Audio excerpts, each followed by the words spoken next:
Here with Dr. Ken Berry, who joins me from the other side of Tennessee, where I will be next week and next weekend. And I'm excited to have him on the show. I know some of you, I don't know how some of you don't know who Dr. Berry is if you listen to my podcast, but Dr. Berry, in case people don't know who you are, just tell us the skinny about who is Dr. Ken Berry and a little bit about how you got into what you're doing now. Yep. So I am Dr. Ken Berry. I'm a family physician, MD, was trained at the medical school in UT in Memphis, and I've been practicing family medicine for 21 years now. And the reason that I got into doing what I do now is because I became morbidly obese and pre-diabetic following the recommendations for nutrition that I was giving my patients. And so when that happened, it quickly became apparent that I didn't know what the hell I was talking about. I needed to go back to school, either officially or unofficially, unofficial being quite often much more useful than going back to official school. And so I just dug deep into nutrition and paleoanthropology and modern medical research and nutrition research. And I've come up with what I call a proper human diet that seems to do seemingly magical things like reverse type 2 diabetes, reverse fatty liver, help with obesity and morbid obesity, and help people live healthier, happier, more active lives. And so that's much more fun than just prescribing antibiotics and blood pressure pills. And so I have a lot more fun helping people reclaim their best health than just managing chronic disease. How many people have you watched go from gigantic to skinny in the last 5 years? Thousands at this point. Yeah. We get every day, I get emails and messages on social media saying, I've been watching you for 2 or 3 years and you have literally saved my life, transformed my life. Here's my before labs and my after labs, which, you know, as a doctor, that I like that almost better than the before and after pictures because people can be skinny and very metabolically unhealthy. You can be skinny and have severe type 2 diabetes. And so I love when they say my A1C used to be 11. Now it's 5.1. That's how I know that they've really done the job, that they've really transformed their health. And so I couldn't even estimate a number, Nicole. It's crazy how easy it is when you kind of get the key principles of a proper human diet. When it clicks in your brain, you're like, oh, I never thought of it that way. Okay, so I shouldn't just blindly trust Kellogg's and General Mills and Kraft and Heinz. I should actually think about what humans should actually eat and try to stick to that. And when people do that, all of a sudden, the pounds and the diseases just start shedding away. Yeah, you know, one of the things I like about my current experience with the proper human diet is that I'm not hungry. Yep. And, you know, every other diet I ever tried my whole life, there's that period of hunger every day. And it's really hard to stay disciplined because you're walking outside, you're walking by pastries and chocolate and all that stuff. So for everybody here who may not know how you define the proper human diet, like what are we talking about here? Yep. First, let me talk about that hunger that you were just talking about. And you mentioned the word discipline. And so I think that, you know, I love you to death, but even that concept will set people up for failure because they feel like I've got work to do. I have to discipline myself. And let's think about all animals in the wild. They don't discipline themselves. Every time they come upon species appropriate food, whether they're a bear or a deer or a skunk, they eat until they're stuffed. Every single time they come upon species appropriate food. They don't discipline. They don't say no. They don't chart or journal. They don't do any of that. And I don't think humans have to do that either. Thinking about discipline when it comes to eating would be like saying, well, now, Nicole, you're breathing too often. I need you to have some discipline and step up and be a grown woman and only breathe 3 times a minute. And if you don't do that, then you're lazy and you're a failure and you're a sloth and it's your fault you failed. Does that make sense? And so don't think of, I have to have discipline around my food. All you have to do is honor the principles of your species, your Homo sapiens sapien. You need to tease out what is appropriate human food and what's not. And so the rough basic principles of a proper human diet are that it's by definition low carbohydrate in nature. Humans are low carbohydrate mammals. If we eat a high carbohydrate diet of any, it can be highly processed junk from Kellogg's, or you hear Beckett in the background. He's not happy with the principles of a proper human diet. That's okay. Or He can join the podcast too. Too many fruit smoothies. Yeah. Both of those are equally fattening for the human species. We're not meant to eat that. So a low carbohydrate, by definition, each bite of food, every meal needs to be nutrient dense. The reason we get hungry and eat is for nutrition. Amino acids, fatty acids, vitamins, and minerals. That's why we eat, right? We don't eat, and you can have pleasure when you eat, but you shouldn't eat just for pleasure. And in the same respect, you shouldn't eat because you're bored, or because you're mad, or because you're sad or depressed, or because it's time to eat. That's never an appropriate signal that you should eat food. Our food should be ancestrally appropriate. And so about 12 or 13,000 years ago, some event happened on Earth. We're not sure what yet, but it forced us from hunter-gatherers. And so we hunted for optimal health, and we gathered to keep from starving to death. It forced us to change from that to a farming agriculture model. And so there's tons of great archaeological work. Well, there's a great book about, did we domesticate wheat, or did wheat domesticate us? And which is a very, very valid scientific question, because, I mean, look at wheat and corn, man. They're ruling the planet right now. Soybean. I mean, they've got millions of acres. They get to do what they want. Their genetics are just going on, and we're helping them as a species, even though the products from them make us uniformly sick and fat. It's almost like we're wheat, soy, and soybean and corn slaves. We're working for them, right?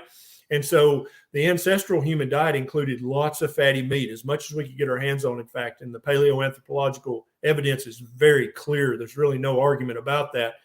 We ate animal fats. We never ingested fat from vegetable seeds or from grass seeds. That was never where we got our fat. We got the vast majority of our fat from animals, where fat and protein always come as a combo. Or sometimes we would get our fat from fruit fats like avocado, coconut, and olive. That's 99% probably came from animal fats. And then as we advanced a little bit, we learned how to squeeze fats out of olives and avocados and get fat from coconuts. But animal fat is the way to go. If the majority of the fat you eat every day is not animal fat, you're not eating a proper human diet. Also, remember that our ancestors 50 or 100,000 years ago, they were drinking groundwater. They were drinking mud puddle water, river water, stream water. You've got a beautiful stream that runs right by your house. 50,000 years ago, that's what you would drink every day when you were thirsty, right? That is what I drink every day. There you go. Good. Yeah. But groundwater is full of minerals. Yeah. And full of electrolytes, right? Because it's running over the rocks, which is where minerals come from. And so they had a very mineral and electrolyte rich diet. Plus they ingested tons of blood, because as we were talking prior to going live, if you don't process a pig, that first step initially, it's going to be full of blood. Yeah. Well, guess what blood's full of? Magnesium, sodium, chloride, potassium, all the minerals and all the electrolytes. Blood's full of that. And so if you don't, bleed the animal properly, which we probably didn't do a lot of times because we were starving, then that's a very electrolyte and mineral rich source of food. But these days, we drain every drop of blood from the carcass before we process it. And so you lose those minerals and lose those electrolytes. A proper human diet is unprocessed. And this comes into play when somebody's trying to eat a keto diet. Yeah. But it's full of almond flour and coconut flour. They're having keto pie, cake, cookies, desserts, bars, shakes. And anytime you take an ancestral food and you highly process it, it loses its ancestral property. Because, I think out in the wild, if you cracked and ate a few almonds, that's perfect. Great. Excellent. But eating 150 almonds in the form of a cup of almond flour, no, you just messed up. And then also a proper human diet never, ever comes from a factory. Even if it says keto on the package. No. Slim Fast has jumped on this train. Lots of granolas, lots of breads. Because keto is very popular, and it's popular for a reason. but they're trying to cash in on the keto movement with highly processed stuff. And you just can't do that. Well, I can tell you that in the last 6 months, I went from having low carb tortillas and some of those things. I just made a decision one day, if it's from the grocery store, no, as much as possible. And then so I allow myself 4 indulgences a week. So an indulgence could be a little piece of chocolate or 1.5 ounces of alcohol or a keto treat. So if I'm going to have a piece of keto bread, that's an indulgence. I can't have them 2 days next to each other. Yeah. And so what have been your benefits from making that one simple change? Well, I know I was complaining to you about being stuck. Last time we talked, I went down 4 pounds since then. So I've lost 10 pounds in 2 months. There you go. Basically. And so you weren't actually stuck. Yeah. You were just eating some inappropriate things that were messing up your metabolism. Yeah. Or I don't know. I mean, I always kind of go solid and then down, but I had been stuck at one weight for 1.5 years, and that finally busted. It took me 2 months of eating clean to bust through that and start going down. Yep. That's a very common story for people. And a lot of people, when they transition to keto or low carb, they need the keto pie and cake and fat bombs and cookies. They need that to kind of transition. It's almost like a mourning or grieving process as you give up the carbohydrate addiction, right? You need this simulacra of what you were formerly eating for a while to kind of get your head wrapped around all this. And then you're like, oh, this is, a keto cookie's less bad than Oreos, definitely. But if what I'm looking for is my optimal best health, both physical and mental, I can't keep doing the keto treats forever. At some point, I've got to move beyond that stage and say, okay, it's time to actually eat a proper human diet now.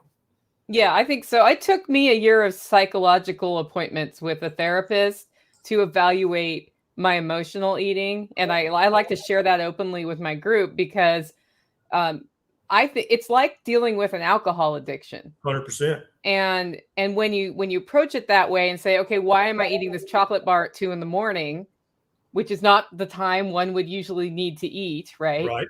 And you get to the root of that. You stop having those weird episodes that I think people are just afraid to admit that happens. If you admit that happens and address the underlying issue, it becomes a lot easier over time. But it's taken me 2 years of working on this to get to where I'm like, nah, I can just pack all my food. Like this weekend, I went and worked at an event, didn't know what they'd be feeding us. So I packed all the food I'd need to stay keto. And it worked great. I had, some deviled eggs. I had bacon. I had a little bit of cheese. I had some dehydrated meals that are just meat. Perfect. And then there's no worry. Yep. And I think you touched on an important point. Basically the self-admittance. And because when you have to force yourself to make that realization, I'm a sugar addict, I'm a carbohydrate addict, or my mom wholly mistrained me on how to eat as a human being, or I've been completely duped and treated as a moron by the billion-dollar food corporations. They totally ate my lunch and made a dummy out of me. You have to admit some of that stuff to yourself, and all of those are uncomfortable to different degrees for different people, but it's uncomfortable to be like, well, I love my mom to death, but she totally did not teach me anything about proper human nutrition. She misled me completely, but I still love her. It's not her fault, but it is my problem now. Or I've been a stooge for Kellogg's and Kraft and Heinz. I literally have been their bitch. Yeah, Circle K is not healthy after all, right? Yeah. Or I have an addiction problem that I need to truly face up to, own, and work on. None of those things are comfortable things to admit. But on the other side of that admittance, almost that self-repentance, that's where your good health is once you get through kind of that black hole, that singularity. On the other side of that, well, it seems like the end. If you admit, oh my God, I'm a freaking addict, that sounds like the end of you. But actually the real you is on the other side of that singularity. Well, you realize you don't need so many things along the way. For me, I used to have 3 cocktails every night too, which is totally unhealthy.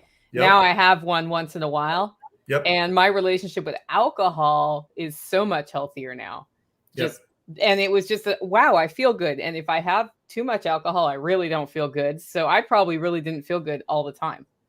And I just didn't know it. Yeah. And that's a great point too. Humans get used to where they're at. Yeah. And so, back when I was 35 years old and morbidly obese and pre-diabetic and just literally miserable every day, I thought that was normal for a 35-year-old. I had no idea how much better I could feel. And a lot of people, they think, no, I feel fine now. I don't know why I need to change anything. It's like, dude, if this is your fine, wow, I can help you so much, because you don't even know what fine really is. And then also the alcohol thing, in our group of people, it's very, very popular and cool to like, this well-aged bourbon or this, and to be a whiskey aficionado and know all the different things. And it's like, dude, that's great that you know about Scottish or Irish whiskey, but it's not good for you. So you need to face that. Well, and you can embrace that you love that in moderation and just build it into your life, because, I mean, I like to have certain things, but it's just understanding what moderation looked like was a big deal to me, because moderation to me was an everyday moderation originally. Now I think about it monthly. Yep. Like how many times do I get to do some of these things or try some of it? And then I really look forward to it and really enjoy that moment slowly. And then I move on. And things that are slow poisons for your body, or things that are inflammatory to your body, should be enjoyed in strict moderation. But we should never eat real human food in moderation. You should always eat until you're comfortably stuffed, if it is part of a proper human diet, real ancestral food. Well, and I love your pocket salt solution too. The little pocket salt, because everything's undersalted. You have one right there. Right here, baby, at all times. Yeah. Redmond's real salt, made in the USA, mined from 450 feet under the earth. It's got a mound of bentonite clay protecting it from all the pollution, all the radiation. This stuff is 450 feet from under the ground, from an ancient sea that was pristinely pure.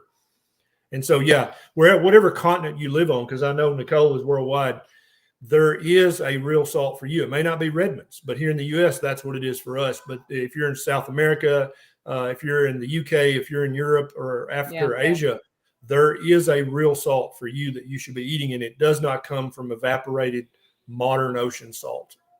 Yeah. Okay, this is a perfect question from the audience right now. It says Facebook user, so I don't know who it is because it's not feeding in. How do you convince a Thai wife that I don't need any rice? And this is the core of this question is the same question I hear all the time from people who are changing how they eat. Do you have any advice on addressing that? Yeah. So in the book I'm working on, The Proper Human Diet, I actually tease this out, and I think I explain it in a way that will help even your wife of Thai origin understand. There are two goals of eating. One is to not starve to death, right? And there are billions of people on the planet where they are in real danger of starvation. And so in that scenario, it is perfectly acceptable and actually optimal to eat all the rice, to eat all the corn, to eat all the wheat, eat all the oats, eat all that stuff, because it will definitely keep you from starving to death. And so, especially in Asia, I mean, Chinese, they ate rice for 1,000 years and they're all skinny. It's like, they're all underfed. They're all literally malnourished. So they need to eat their rice so they don't starve to death and die. But if your goal, and in modern society, our goal is not to not starve to death. We've got that. We've got that licked. There's a McWindy King's and a China Mart on every corner, right? You're not going to starve. So stop thinking that not starving is your goal. What your goal is, if you have the means and the wherewithal, is to optimize your health. And when it comes to being the best human you can be, rice, wheat, corn, oats, none of that plays a role at all, because they are nutrient void. You'll see dietitians and nutritionists say, oh, rice is an excellent source of, and then fill in the blank with, some mineral or some vitamin. But then when you compare rice, wheat, oats, corn to just plain old cheap ground beef kicks the grain's ass every time when it comes to vitamins and minerals and fatty acids and amino acids. So if what you're trying to do is not starve, eat the rice. But if your goal is to be the best human you can be, to optimize your health, make all your lab values beautiful, rice doesn't play a part in that. Yeah, and that crosses over with homesteading really well, in that we're getting as much value from our land as possible. So we do raise vegetables here, and sweet potatoes, which have carbs. But the optimal thing that we're getting off the land are animals. And then when you use the animal, you use as much of the animal as you can, including making bone broth as part of the normal cycle. And all of those things just extract the nutrients out. And that's that makes this diet a lot easier to follow on a homestead than one where I have to import a bunch of wheat that does not grow well here or whatever. Oh yeah, you're not going to grow much wheat on your hillside. No, you've seen it. Yeah, 100%. So two things. First of all, I guarantee you that the sweet potatoes and other vegetables you raise in your regenerative fashion, are much more nutrient dense. Now, let's say they're much less nutrient void, because that's the actual truth of it. They're going to have more vitamins and minerals, no doubt about it, than the ones you get that are grown, God knows how, that you buy at the grocery. 100%. Yes. So any veg you grow like that you're feeding with chicken poop and pig poop and all that, that's going to be a much more ancestrally appropriate food. But what I would do if I were you is raise the sweet potatoes, then feed them to the pigs. Yeah. And then eat the pigs, right? I mean, that actually you're gonna glean much more usable nutrition that you can actually absorb and actually benefit from by doing that. But I'm not anti-vegetable at all, but I think vegetables have their place. But if the majority of your diet is not fatty meat from either a cow, sheep, goat, pig, chicken, goose, duck, turkey, you're not eating a proper human diet. You're limping along when you could be sprinting. Yeah, before we started today, we started talking about the propaganda campaigns on both sides of the political spectrum, and the same thing's going on with food, where 100%. Prevailing opinion about healthy eating is vegetarian, vegan. And there are a couple of crazy people talking about eating meat, but basically a lot of people are buying into the narrative that you need to cut meat out, you need to cut fat out, and just have plant-based proteins and all of that. When did you see that first starting? Well, it's been kind of a small meme in the background for decades. And the Seventh-day Adventists, they're the ones that really popularized the Garden of Eden diet. And I don't know where they get in scripture that there were no animals in the garden, I've read it multiple times, and I don't see where it says that there were no animals in the Garden of Eden.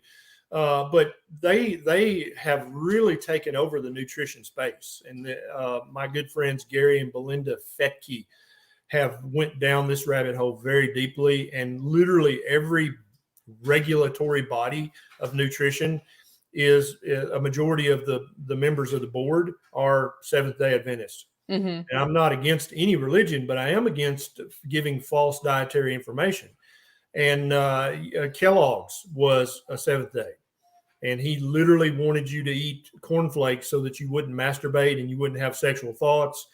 But hello, ghost of Dr. Kellogg's, we are sexual mammals. We love sex. We should love sex. We like to have lots of sex. We like to think about sex. Those are not bad things. Those are not sins. That's what we do. That's what we are. And so I think that's where a lot of that comes from. But here lately, because of maybe we're hurting our planet with factory farming meat. Maybe we're causing, climate change, global warming.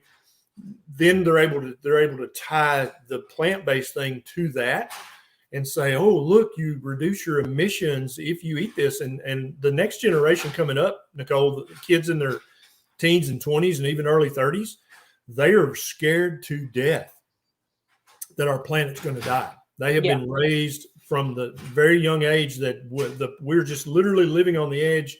We could all go extinct any second because of people eating meat. And that's the take-home message that a lot of these people have gotten. It's completely inappropriate. It's not based on any meaningful science whatsoever.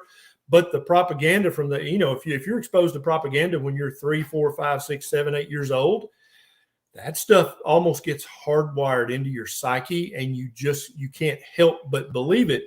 And we see this as evidenced by every dictator. They want to get the kids very young and start to indoctrinate them, because it's very hard to break that indoctrination when they get older. And religions do this, dictatorships do this, and so does the plant-based movement. They love to teach children very early that if you're eating meat, that you're hurting the planet.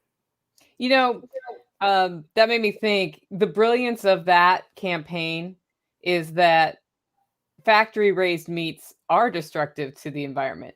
Yep. And big fields of soybeans that are only soybeans that require lots of chemical inputs are harmful to the environment. So they're not wrong when they start from that point. It's just that their solution is eliminate the entire thing rather than, hey, I don't know, use regenerative growing practices and raise things the way the earth was designed to provide nourishment for itself and for us and for other animals.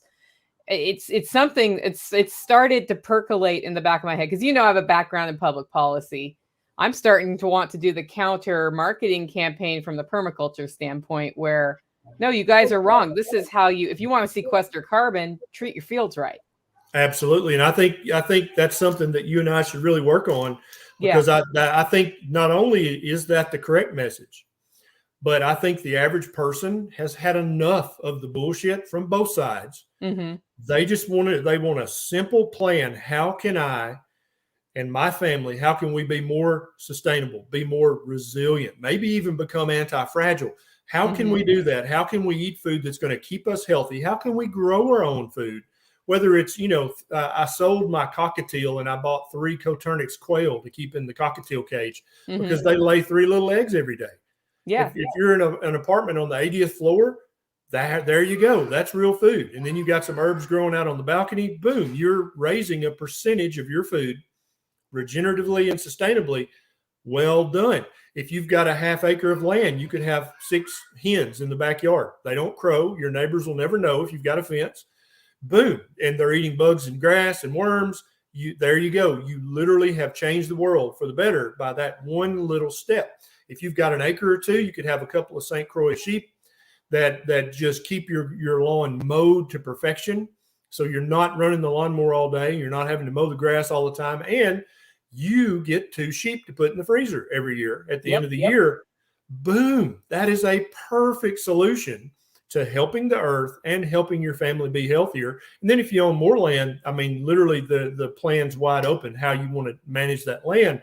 But I think people are hungry for that, Nicole. They would love to hear a message that you're actually helping the earth and you're helping your family, and you're hurting the big corporations. I mean, and most of us are fine if we hurt the profits of big pharma or big food. That makes us a little bit happier and more proud.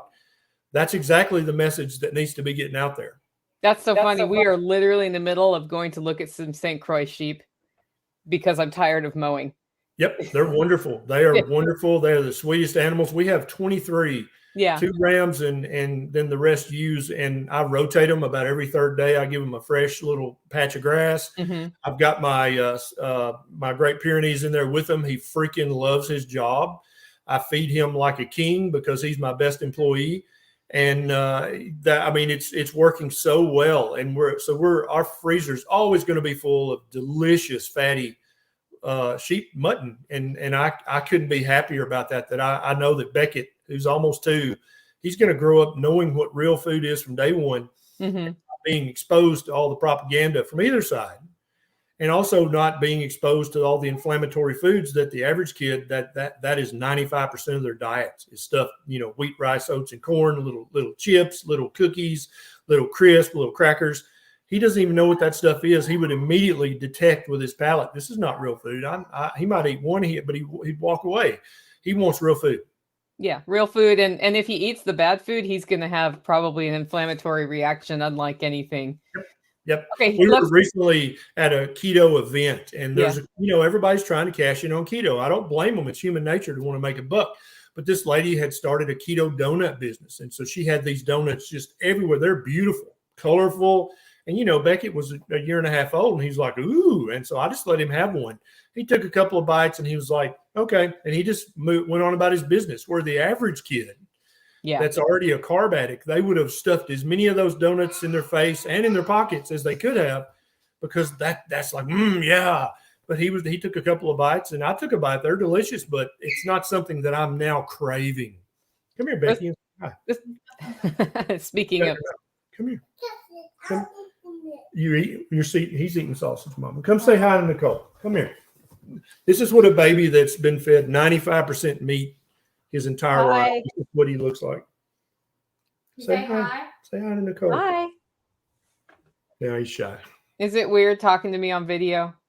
Yeah, it freaks him out. He likes it, but then also he's like, I don't know what's going on here. He's just gonna have to watch it. It's like the TV. It's like seeing Dad on the TV. Okay, here's a question. Yeah, here's a question from Jake. Do you personally still have sweet or sugar cravings, and what do you do about it? That one I get a lot. Yeah, I still do, because I was raised that, you had dessert after every meal. And in my formative period of 2 years to 10 years of age, that was just standard. You had dessert after every meal. You had pancakes and syrup for breakfast, or you had biscuits and honey, or biscuits and syrup. That was just standard. Mm-hmm. And so, yeah, I still have those. I would say they're 95%, 97% less severe, less calling now. But I think some of us are carb addicts for life. And I still, every now and then, it'll be always 8 or 9 p.m. and I'll be in the cabinets looking around. Be like, we got any of those keto cookies? And now I'm self-aware. That's 100% an addictive behavior. I am not truly hungry. If I were hungry, I would go to the fridge and I would get some eggs and cook them, right? Or I would get some ground beef and cook it, because that's real food. But I'm looking, we got any of those, because we have people send us stuff. I'm like, you got any of those keto crackers? That's addictive behavior. And since I'm now self-aware of that, I can call it what it is. And so that helps break the magical cycle, because until you know it's addiction, it just feels like it's something you should do. You don't really understand why. But once you understand, oh, that's my damn addiction. That's my monkey calling me. Then at least you've got a name to put on it. You know what it is. Then you can choose whether to fight that fight today or fight it another day. But at least if you know what the name of your enemy is, that makes it much easier to then make a stand against that enemy. Everybody's putting up their cravings. Peanut butter. Yeah, I know, Jake. I know, man. If we had peanut butter in this house, I promise you, I would wear that shit out about once a month. It would call me. And so one of the best strategies is to get all the peanut butter out of your house, Jake. Why do you have peanut butter in your house? Okay. And you know who Jake is. So yeah, all that stuff, get it out of your house, get it out of your car, get it out of your office. Only have real food within hands reach, right? Because any former smoker will tell you, if there's no cigarettes in the house, it's easy. Now that I broke the habit, I don't even think about cigarettes. But if you laid a pack of cigarettes on my desk and then I had a little stress or a little drama, 100% I'd smoke a cigarette, because they're laying right there. And so many people try to do this, and their pantries and cabinets and cupboards are full of crap. That is a recipe for failure. You will have a moment of weakness, Jake, and you will eat the whole jar of peanut butter. You whole jar. Get that shit out of your house. Yeah, a friend of mine hired my mother and me to go in and reorganize their pantry, and they had transitioned to keto, and their pantry was full of different kinds of flours. Yep. Most of which hadn't been touched much. And I had a meeting with my friend in advance and said, can I just get that all out of there? And we ended up, because he couldn't put anything away. Yep. We went through there and got rid of all of that flour. And now it's like, okay, if you're hungry, don't make pancakes. Go into your freezer and pull out some meat and sear it off. And I think sometimes you may want to outsource that part, because we feel so bad emotionally about wasting 25-pound bags of flour. But you can give that to people who still eat flour if you want to, or you can feed it to your pigs if you have a homestead. I was just about to say, you don't have to waste any of it. If you've got a couple of pigs or chickens in the backyard, they will eat every bit of that shit, and they'll turn it into real human food. But yeah, that actually is a great idea for a small business. If you started a small business, keto, flip your kitchen. And you pay me just a flat fee. I come in and I go through your fridge, your freezers, your cupboards, your pantry, boom. And I'm going to take everything out that you don't need to have in this house. And I'm not going to waste it. I'm going to feed it to my pigs. And then also you get free pig food. Right. That's a great idea. That's a great business model. And you help the people, you make some money, and you've got free food for your chickens and pigs. That's perfect. I like Jake's response. I ate a can of anchovies last night. For me, it's smoked oysters. Having things like that for snack craving is perfect. And anchovies are a good go-to. Yep. So that's where that is. Okay, mini-series. So I noticed, hadn't heard from you about it, but I noticed that you launched this cool mini-series. Tell us about that. Yeah. So a few months back, a producer reached out to me and said, hey, let's make a docu-series about reversing type 2 diabetes with keto and intermittent fasting. And I'm like, if this is legit and for real, I'm 100% in. And so it turned out to be legit and real. So he flew me and Maria Emmerich down to Costa Rica, along with 4 people who suffered from either pre-diabetes or all the way up to just severe uncontrolled type 2 diabetes. And we stayed in this beautiful house with up on a mountain with a beautiful view. And for 7 days, we lived together, we ate together, we talked, we chatted, we learned. And basically, we helped all 4 of these people completely and totally reverse their pre-diabetes or type 2 diabetes. And I think there came out 9 episodes. And so the link where you can watch all the episodes that have been released is Your Health Network, YURHealthNetwork.com. And it's a quick sign up. You have to give them your email, but then you can watch all 9 episodes for free, either on your phone or you can throw it up on your TV. It's also on Glued TV, which a lot of people, if they have the right smart TV, they can watch Glued. But there's a lot of ads and it's weird and clunky. So just watch it on yourhealthnetwork.com. But it's people have messaged me. They're like, man, I was in tears this whole episode because Lisa, one of the house guests, her story is so many diabetic stories. You know, she lost her husband after he had both legs amputated to uncontrolled type 2 diabetes. She has Charcot foot. She was morbidly obese. Just all the things that come with uncontrolled type 2 diabetes. She or somebody in her family had every single thing.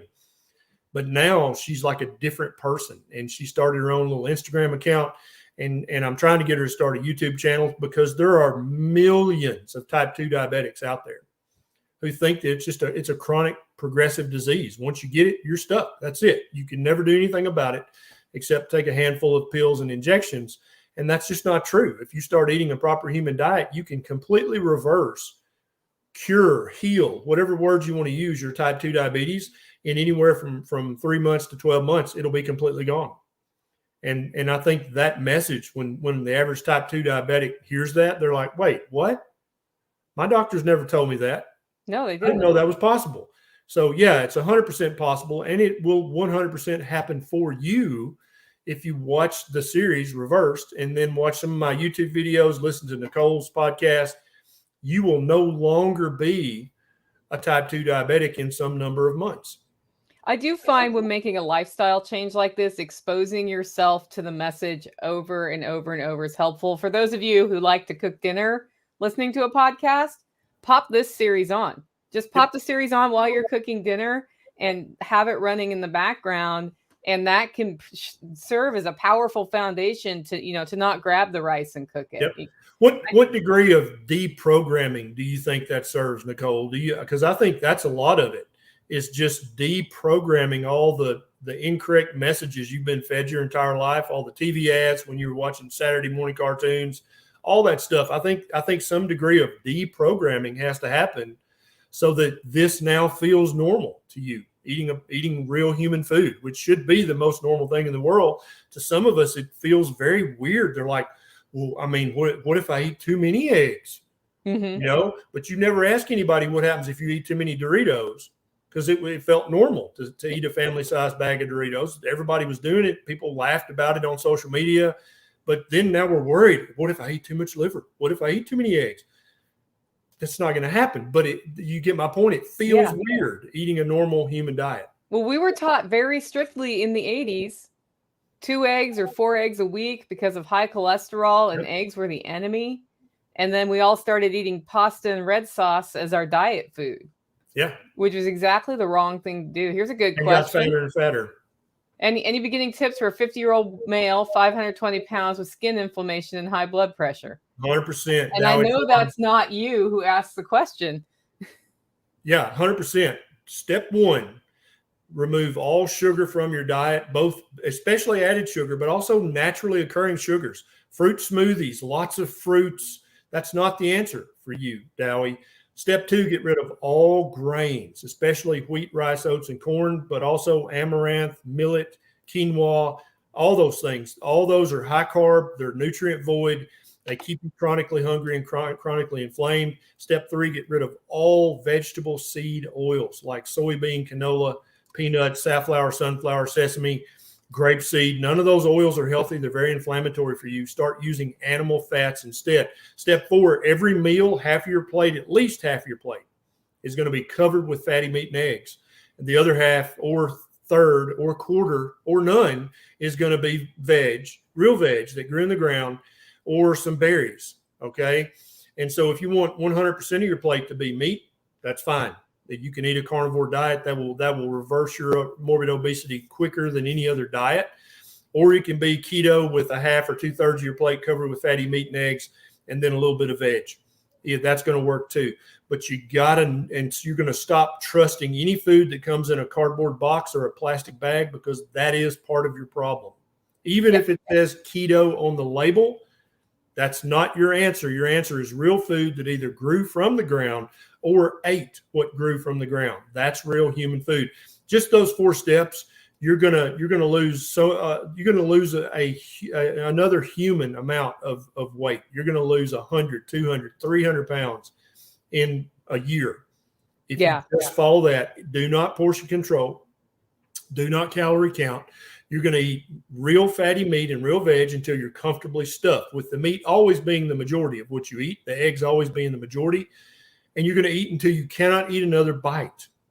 That's how you start to retrain yourself that it's not a sin to eat as much human food as you want, but it is absolutely dangerous and sinful to eat highly processed crap until you think you're full, because we all know that in 2 hours you're going to be hungry again anyway. They actually design the food to do that. Okay. That's not an accident that you're hungry every 2 hours. They design it so that works. So they get to sell you more food. I also think it's important to know if when you make this change, you know how when you just stop drinking coffee, you have a headache for a couple days?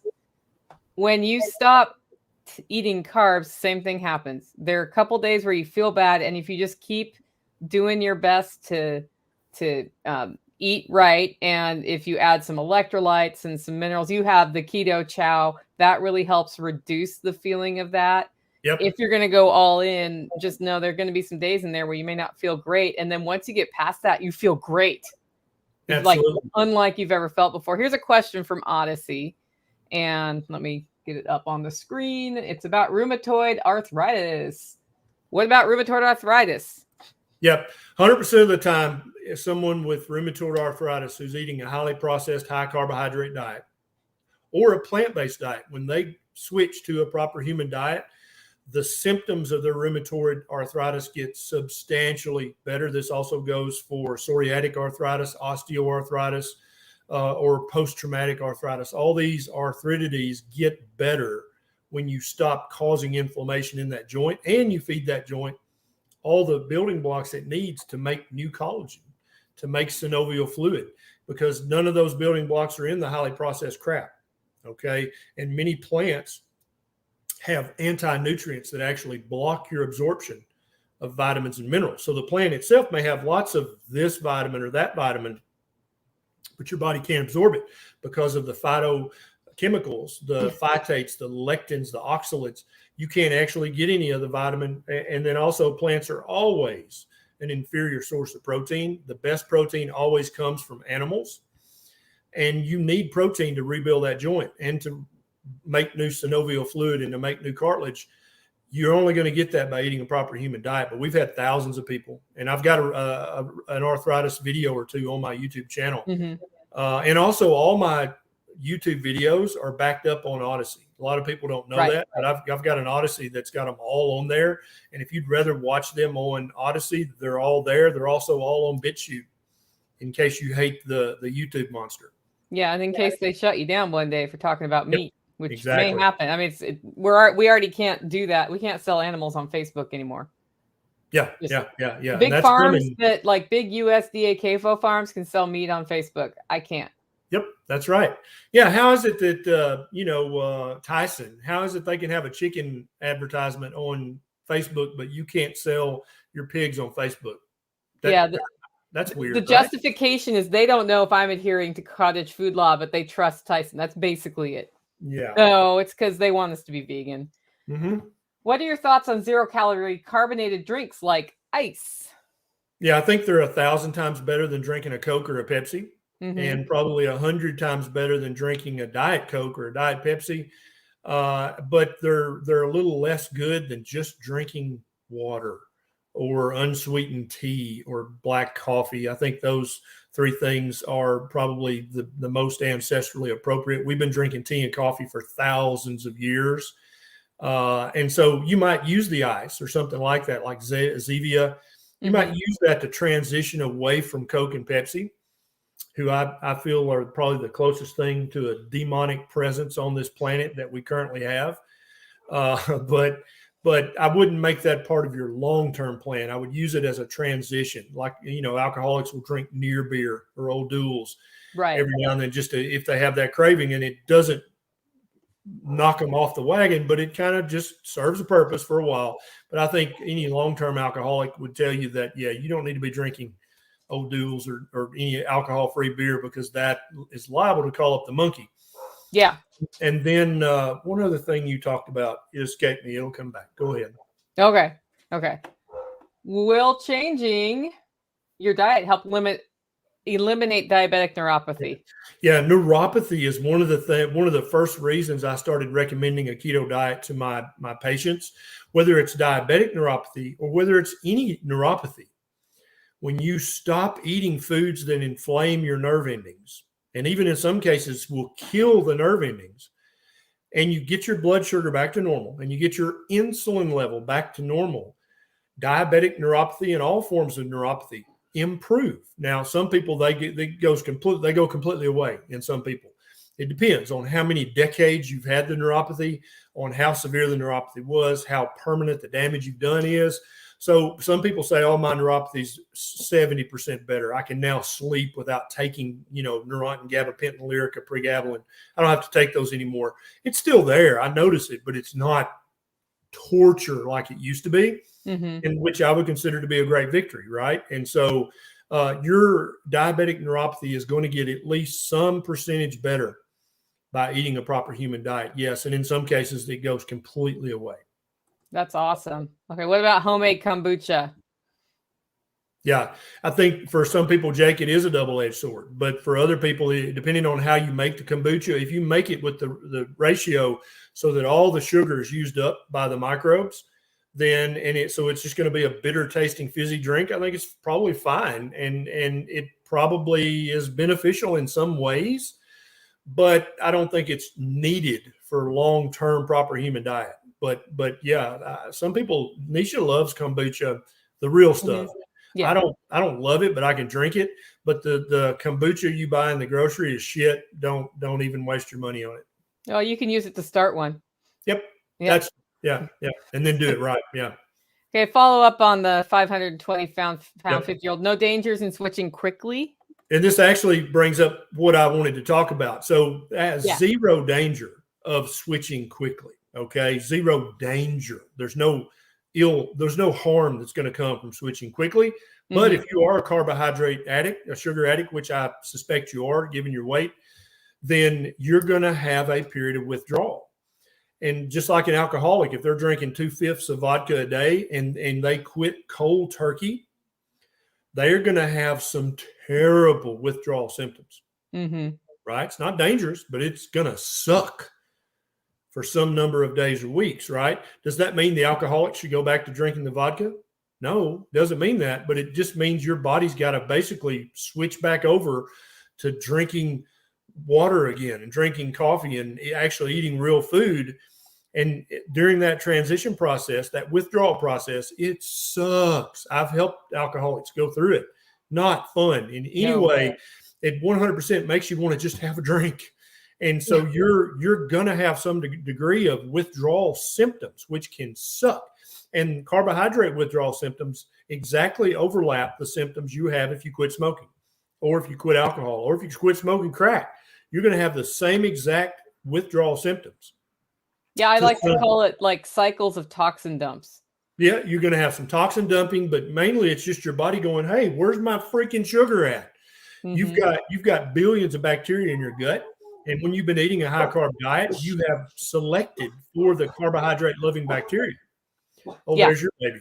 And so when you stop eating the carbohydrates, those bacteria, all billion of them, they're going to rebel, and they're going to give you all kinds of negative signals saying, "Hey, Bubba, where's my damn sugar?" But after a few days, after a few weeks, those bacteria die off and go to a very low percentage. And then you're going to repopulate with meat-loving bacteria and veg-loving bacteria. Then the symptoms will be much less severe. But as we said earlier, some of us years later, we still will get that calling for some carbs every now and then. But it's not nearly as overwhelming as it is the first few weeks you make the switch. Some people do better if they transition slowly to a proper human diet. Some people do better if they just go cold turkey. You got to know you, Dowie Farm, and know which kind of person you are. This one's my favorite. Recommendations on meals on the go. I've spent 1.5 years working this one out, but let's let you go with that first. A gallon Ziploc bag full of bacon that you cooked at home, or full of boiled eggs that you cooked at home. And then you're always going to have your real salt with you in your pocket. Or it can be a gallon Ziploc bag full of beef patties or full of sausage patties. And I love taking 2 pounds of ground beef and a pound of sausage and mixing them together. And then maybe even grinding in some liver or heart and then frying those up in patties and fill up a Ziploc bag. So then when you're on the road, Don, if you're truly physiologically hungry, you're going to smash those bacon and eggs and hamburgers. But if you're just like bored, or if you're upset, or if the carbs are calling you, you're going to be like, "Oh, I don't really want any boiled eggs, but I would like to have that keto cookie." That is an emotional feeling. That is an addiction feeling. You're not truly physiologically hungry. Just imagine, Don, if I locked you in my barn for a week and didn't feed you anything. First of all, you wouldn't die. I'd give you some water and some salt. You wouldn't die. But when you got out of my barn, if I offered you a Ziploc bag of 4-day-old bacon that's been literally on the dash of my car for 4 days, what would you do to that Ziploc bag full of bacon, Don? You would smash it, because you would be truly physiologically hungry. You see the difference? And so what do you take? Because I know you travel a lot, Nicole. What's your go-to proper human diet foods that you take with you on the road? Well, it's funny because you did a segment on Jack's show recently. I was like, yep. So I have a cooler that plugs into my cigarette lighter now, just Perfect. For traveling. Makes it easier, and I don't have to fuss with ice.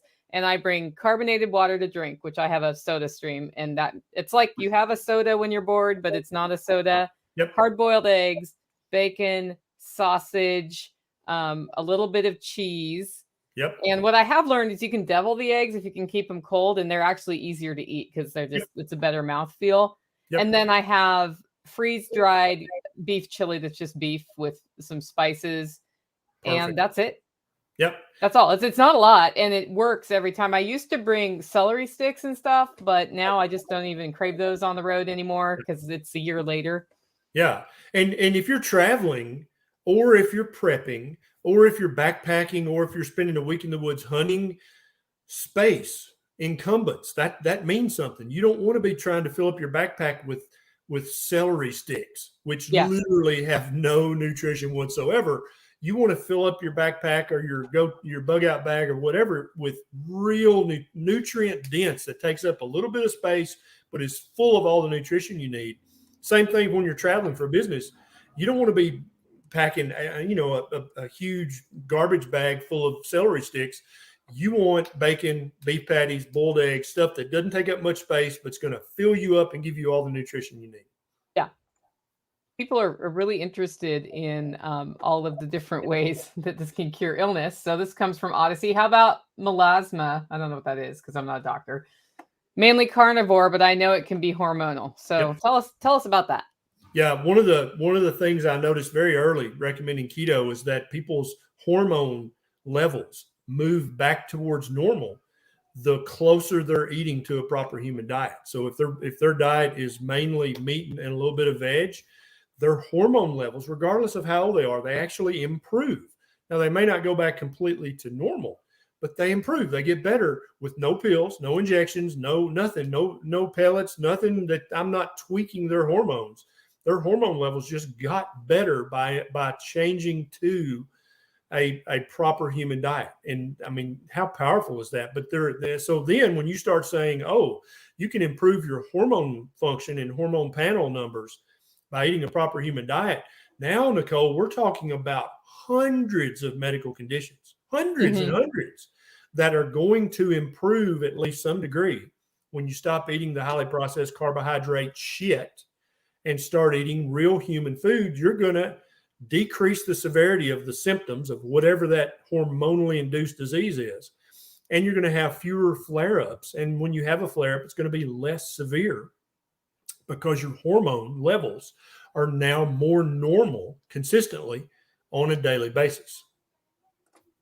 Okay, this one, Josh has asked this question like 9 times today. So he wants to know what are the benefits of liver, how to work that in, that sort of thing. It would take me 10 hours, Joshua, to tell you all the benefits of liver. Let me just say quickly, liver from any animal does not store toxins. That's a very popular myth out there. And the vegans love to say that the liver is full of toxins. And that's a complete and utter lie.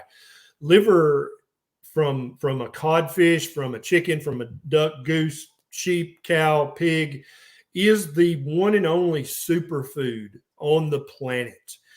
If you take 2 ounces of the liver of your choice and you compare it to the nutrition in 4 ounces of kale, so we're going to give the plants a head start. You can eat double the amount. 2 ounces of beef liver versus 4 ounces of kale or 4 ounces of blueberries or 4 ounces of any plant foods you can mention, and line up the nutrition side by side. The liver kicks every plant on the planet's ass. Not just a little bit, a lot of bit. The amount of vitamins and minerals in 2 ounces of liver it's unbelievable. People see the chart, and I posted it on my Facebook, in my MeWe, and in my Patreon group. And people are sometimes like, that can't be right. And they have to go to the USDA website and look it up themselves. It's like, no, damn, yeah, liver's a superfood. You thought kale was a superfood? No, brother. Liver is really the only superfood on the planet. In my mind, it's better than any other organ meat, although other organs have great benefits. Kidney, brain, heart especially, I love.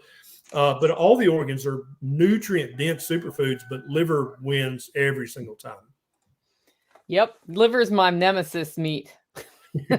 I'm the person who's got to freeze dry it and powder it to get it down, but I'm an outlier there from what I understand. No, Nisha's the same way. She freaking hates liver. And that's why I talk about ancestral supplements. They have a freeze-dried liver that's ground up and put in capsule. And taking 6 of those a day is like eating 2 ounces of liver. Now, I don't think that this is as good as eating liver, but I think it's as close as you can come without actually eating the liver. But Nisha freaks. She likes chicken livers if they're cooked right, but otherwise she's not going to touch liver. I think a lot of people are that way. Yeah, Jack tricked me into eating it in his sausage, but he's the only one who's successfully done that with sausage. And I'm always willing to give it a shot, but yeah, it just is what it is. So this is a question I'm going to summarize for you. Eating food from the ground, does that include fruits with large amounts of fruit sugar? Like, how do I figure out the volume of that to eat? Can I eat as many as I want? Those sorts of I get that question a lot too. Yep. So if you're metabolically very healthy, if you're very lean, and you've been to the doctor and you had your A1C and C-peptide and fasting insulin checked, and they're all beautiful, I think you can probably eat fruits like that, right? But keep in mind, first of all, is the fruit we have today, is that the same fruit we had access to 1,000 years ago? And the answer is no. Today we have, a banana this long that's just nothing but sugary goodness. Even 100 years ago, bananas were like this, full of seeds, and were bitter. So the fruit that you're eating is not a fruit that our ancestors had access to. Now watermelons are this big. There's no seeds. It's just pure sugary goodness. Even 100 years ago, watermelons were about this big, full of seeds and very pithy, not very sweet at all. So the fruit you have access to now, my friend, is not the fruit that our ancestors had access to. It was not this sack of sugar like the green grapes and bananas and watermelon and cantaloupes and honeydew. That's not anything our ancestors had access to. That is a modern fruit that we have arrived at by crossbreeding in most cases. In some cases, GMO, but mainly just crossbreeding to breed for sweeter, bigger fruit. We have increased the sugar content of these fruits 10 to 100 times. And that makes them basically not ancestrally appropriate. But if you're in any degree overweight, pre-diabetic, metabolic syndrome, type 2 diabetes, fruit is poison for you, just like any other form or source of sugar. Yeah, I can say living my weird seasonal lifestyle, if fruit is coming on, like we have wild pawpaw here, Yep. I call it, there's this one day where we get to shake the tree and they all fall. And this year I got 5. Yep. So over the next 2 weeks, I ate a pawpaw once in a while. And that's kind of how I handle the fruit. I don't just go eat all the pawpaws or go to the store and buy 90 pounds of grapes. No, absolutely. And so we have blueberries here. We have a pear tree. We have a plum tree. And we have a couple of pawpaws out in the woods. And when those are ripe, I eat them. I freaking love them. But every year I do that, I'll gain 3 to 5 pounds during when the fruit's ripe, eating the pears and stuff. That's what fruit was designed for. Mm-hmm. Okay, that's why we love that sugary goodness, is because remember, our ancestors were fighting starvation. They weren't really worried about optimization. And so when the fruit and berries were ripe, they ate every bit of fruit and berries. When they found a honey tree, they ate all the honey, because they were trying to actually put on fat. And that's what sugar and fructose from fruit will do for you. It'll help you store fat for the winter. So if your goal is to store fat, then you should eat lots of sugar-filled, fructose-filled fruits, because that's what they're for. Yeah. And I have a question below this question I'm about to ask you. Can I get some pawpaw seed? Yes, I will be at the Self-Reliance Festival next weekend, Michael, where I know you'll be, and I'll bring you some pawpaw seed because I do save them. I'm scattering them about because pigs also like pawpaw. Oh my God. Can you imagine pawpaw finished pork? Yeah. Oh. Over the top. Yes. Okay. Well, we're running short on time. I don't want to keep you here all day. So let's go with the last question here. What about squash and zucchini? Is that keto friendly? And then just let us know how we can support you, how we can see your stuff, all of those good things. So squash and zucchini are less bad than a lot of vegetables. I would not eat the seeds. Plants do not want you to eat their seeds. Those are their babies. So if you're going to crunch up and digest the seed, that's bad. Now, if you do it like birds and some animals, you swallow the seed whole, they're not going to really affect you. But if you cook a squash or zucchini and you eat the seeds and crunch them up and digest them, there are all kinds of phytochemicals in those seeds that are there to protect the seeds from you doing that. And you will have some degree of inflammation. That inflammation might show itself in your glands. It might show itself in your joints, your gut, your skin. But I would cut the seeds out and then eat the flesh, which is the plant intended for you to eat. So I think as long as you count the carbs and don't go over your total carbohydrate count, I think they're fine to include in keto. Awesome. Well, thanks for making time to be on the show. Where can we get your book? How do we support you? All those good things. Yep. So I've got a book. Oh, I've got it here. We talked about it last night, called Lies My Doctor Told Me. And I think your people, Nicole, will love this book because It's very anti-establishment. It's available at all bookstores. There's also a Kindle version and an Audible version if you have ADHD like I do. And then I have a YouTube channel. I have 500 videos. And so if you have a particular medical condition, just go to YouTube or Google and type in Dr. Berry Rheumatoid Arthritis, or Dr. Berry Diabetes, or Dr. Berry Eczema, or acne, or arthritis. And any of my videos will pop right up to the top. And then you can actually learn how to use a proper human diet to lessen the symptoms or improve the overall condition of your chronic medical condition, and perhaps even reverse it completely. I'm also on MeWe. I'm on Gab. Like I said earlier, if you hate the YouTube monster, all my videos are on Odyssey and BitChute. And I also have a locals account. Where else am I? I'm everywhere, Nicole, because I try to go where people are, because people are who I'm trying to help, right? Yeah, I guess that's it. I also have a TikTok if you TikTok.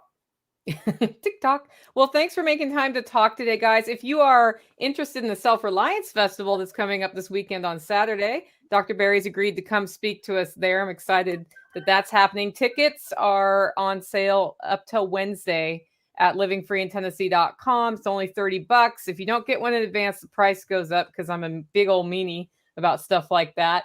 But he's going to give us a talk there. I'm really looking forward to seeing that. We've arranged for a dry erase board for you because I know you want one.